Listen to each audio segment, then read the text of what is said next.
ബഹുമാന്യരായ പ്രതിപക്ഷ നേതാവ് ശ്രീ വി ഡി സതീശൻ അവർ ബഹുമാന്യരായ പ്രതിപക്ഷ നേതാവ് ശ്രീ വി ഡി സതീശൻ അവർ ക്ഷണിക്കുകയാണ്.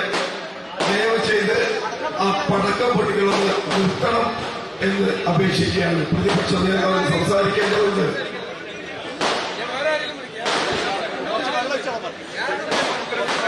ഈ ഫ്രണ്ടിൽ കൂടി നിൽക്കുന്ന ആളുകളൊന്ന് മാറിക്കൊണ്ട് ആ പടക്കം പൊട്ടിക്കലൊന്ന് നിർത്തണം. ഇനി പുതിയ പടക്കം പൊട്ടിക്കരുത്.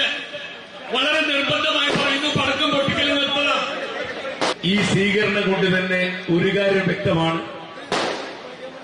വി ഡി സതീശൻ നയിക്കുന്ന ഈ യാത്ര തിരുവനന്തപുരത്തെത്തുമ്പോഴേക്കും അദ്ദേഹത്തിന്റെ യാത്ര ചെയ്യുന്ന ഈ രഥത്തിനടിയിൽ ഞെരിഞ്ഞമരുന്നത് ഈ പാതയിലെ മണൽത്തരികൾ മാത്രമാകില്ല, പിണറായി വിജയൻ സർക്കാരിന്റെ വാരിയല്ലുകൾ കൂടിയായിരിക്കും എന്ന് വ്യക്തമാക്കിക്കൊണ്ടാണ് ഇത് കടന്നുപോകുന്നത്.